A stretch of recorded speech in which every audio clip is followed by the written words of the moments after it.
मंच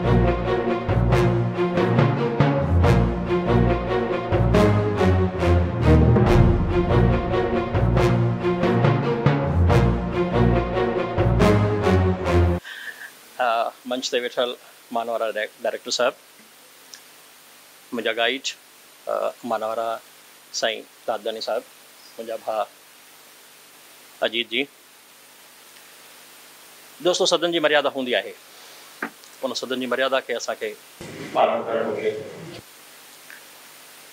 मूंखे ॾाढे दुख सां थो चवणो पए त असीं एकेडमिक काउंसिल जी सेमिनार में आहियूं, पर एकेडमिक व्यवहार न करे रहिया आहियूं। उहो जेकर व्यवहार कंदासीं त मां सम्झां थो असां जेको उद्देश्य, जेको मक़सदु खणी हलिया आहियूं, उन मक़सद खे कामयाबी सां हासिल करे सघंदासीं। न त राजस्थानी में कहावत आहे हिकिड़ी, खाधो खाधो में पातल फाटी हलियासीं।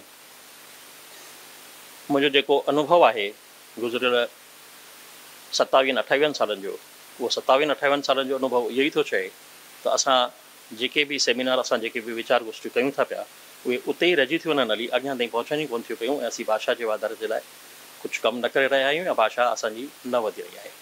ख़ैर, मां पंहिंजो पाण खे कंसंट्रेट कंदुसि अजमेर राजस्थान में बि अजमेर जी जेके सिंधी भाषा जे वाधारे लाइ कुझु गुज़िरियल 7-8 सालनि में असीं जेको कुझु करे सघिया आहियूं। 2014 में सिंधी कहाणीअ खे 100 साल पूरा थिया हुआ, ऐं राजस्थान में डॉक्टर प्रेम प्रकाश तंहिं टाइम में सिंधी भाषा जो कन्वीनर हो, उन नींद ॾिनी हुई कि अजमेर में सिंधी कहाणीअ जे 100 सालनि जी हिकु सेमिनार थियणु घुरिजे। सेमिनार थींदी, कंहिं होटल में थी सघे थी, कंहिं कॉन्फ्रेंस हॉल में थी सघे थी, किथे रहण जो बंदोबस्तु थी सघे थो पियो। वीचार आयो त राजस्थान जे अजमेर शहर जेको सिंधियत जी राजधानी चवाईंदो हो, छो जो पहिरियों सिंधी नाटक लिखण वारो जेको लेखक हो श्रीमान गोवर्धन भारती, स्वयं सेवक हो, अजमेर जो हो। 1960 में हुन बिगड़ियल घर लिखियो हो। उन बिगड़ियल घर खे तव्हां जेकॾहिं पढ़ंदा त तव्हां सोचींदा त ही गोवर्धन भारती 1960 में लिखियो आहे। उन टाइम में हुनजो एतिरो थॉट डेवलप्ड हो, उहो लिखियो आहे। त उन कल्चरल राजधानीअ में सिंधीअ जो रिप्रेजेंटेशन सुठी तरीक़े सां थिए। मां ऐं डॉक्टर कमला गोपलाणी ॿिन्ही मिली करे अजमेर में जेका यूनिवर्सिटी आहे, MDS university, Maharshi Dayanand Saraswati university, उन यूनिवर्सिटीअ में असां सेमिनार करण जी कोशिशि कईसीं।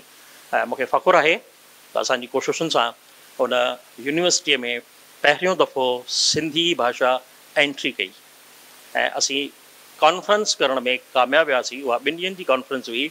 2 ॾींहंनि जी कॉन्फ्रेंस खां पोइ 4 बजे जेॾीमहिल यूनिवर्सिटी जे वाइस चांसलर खे समापन समारोह में घुरायोसीं त चयईं, मां पंहिंजे पूरे एकेडमिक कैरियर में अहिड़ी काउंसिल, अहिड़ी जेका सेमिनार आहे न ॾिठी आहे। टेक्निकल सेक्शन्स में जंहिंमें माण्हू जंहिंमहिल रोटी खाईंदा आहिनि उन खां पोइ गाइब थी वेंदा आहिनि हली, पर तव्हांजा सभु मेंबर टेक्निकल सेक्शन्स में बि ॾाढी शिद्दत सां ॿुधी रहिया हुआ। मूंखे ॾाढो ख़ुशी थी, छो जो जेके ऑटोनोमस बॉडीज़ हूंदियूं आहिनि उन में नंढी में नंढी का हरकत थींदी आहे त उन हरकत खे हर हिकु माण्हू ॾिसण वारो हूंदो आहे। जेका डॉक्टर साहब बि ॻाल्हि कई, डॉक्टर डायरेक्टर साहब बि ॻाल्हि कई, बराबरि जिते बि असीं वेंदा आहियूं त उते असांजी हर हिकु एक्टिविटीज़ खे वॉच करण वारा, ॾिसण वारियूं 100 अखियूं हूंदियूं आहिनि।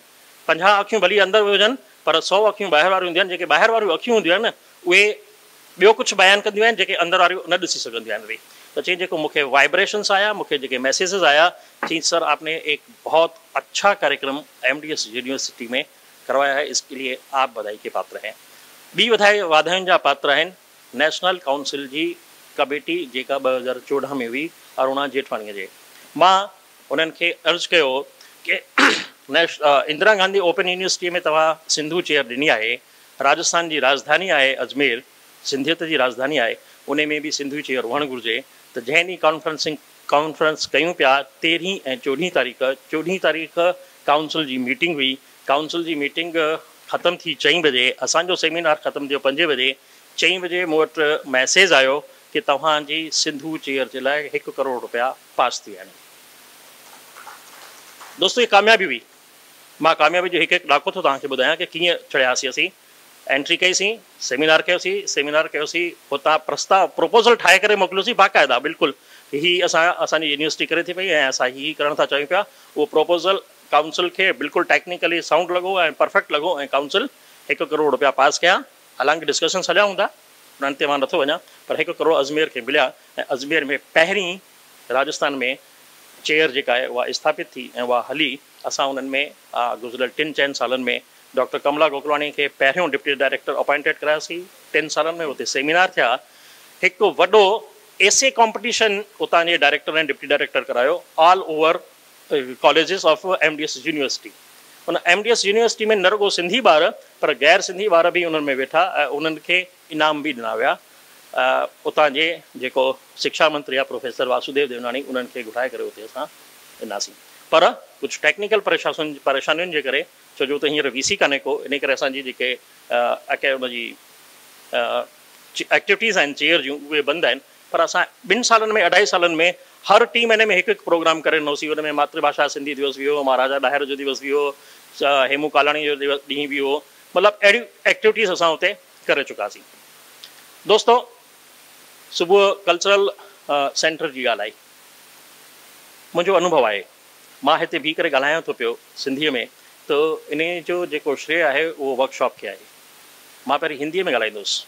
मूंखे यादि आहे मां हरिद्वार में पहिरियों दफ़ो वियो हुउसि, डॉक्टर जेठो लालवाणी बि हुआ हुते में, टेकचंद मस्त मूंखे घुरायो त मां अधु हिंदी सिंधी 10% ऐं 90% हिंदी पे ॻाल्हाई। वर्कशॉप थिया, उन वर्कशॉप पे मां अटेंड कयो। पहिरियों दफ़ो नाटक जो वर्कशॉप, ॿियो दफ़ो लेखक जो वर्कशॉप। उन लेखक जे वर्कशॉप ऐं उन नाटक जे वर्कशॉप में मूं 10 ताईं सिंधी में पढ़ी, पर 11 खां वठी कॉलेज लेवल ताईं मां सिंधी खां कटिजी वियुसि हली। पोइ नौकिरी में बि सिंधी मुंहिंजी कटिजी हली, इंग्लिश ऐं हिंदीअ सां मुंहिंजो वापारु थींदो रहियो।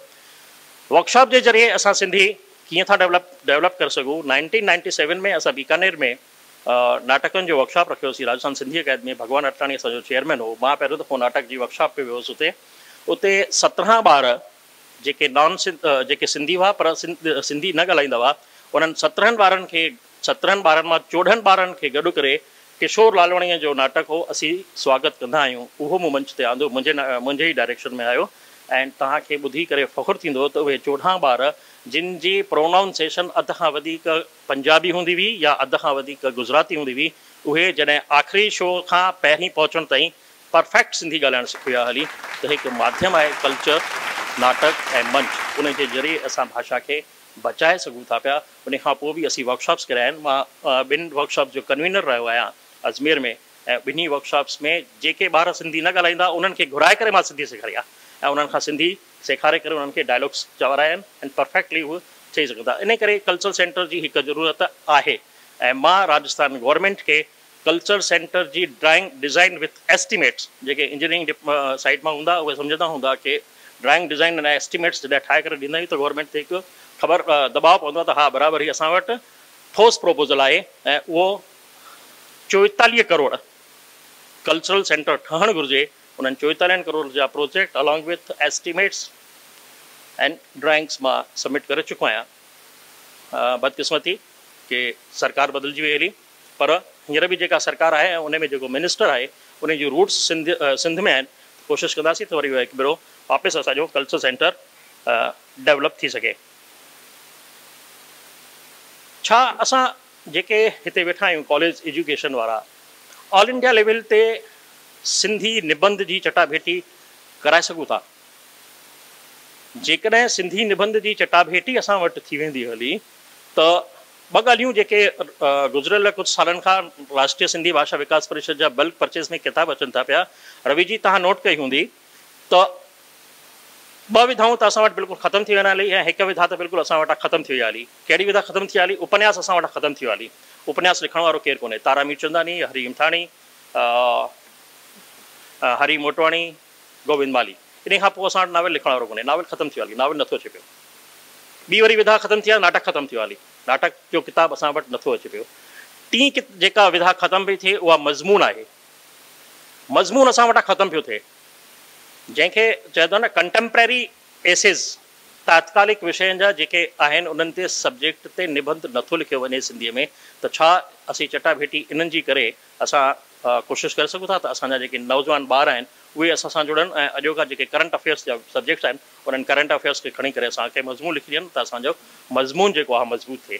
त इन जी तरफ़ असांखे कोशिशूं करणियूं पवंदियूं, तॾहिं असांजी भाषा जेको आहे साहित्य वारे पासे बि वधंदी ऐं ॻाल्हाइण वारे पासे बि वधंदी। इन खे एतिरी ॻाल्हियूं चई करे मां पंहिंजी जॻह वठंदुसि। महिरबानी टाइम ॾियण लाइ अजीत जी। धन्यवाद।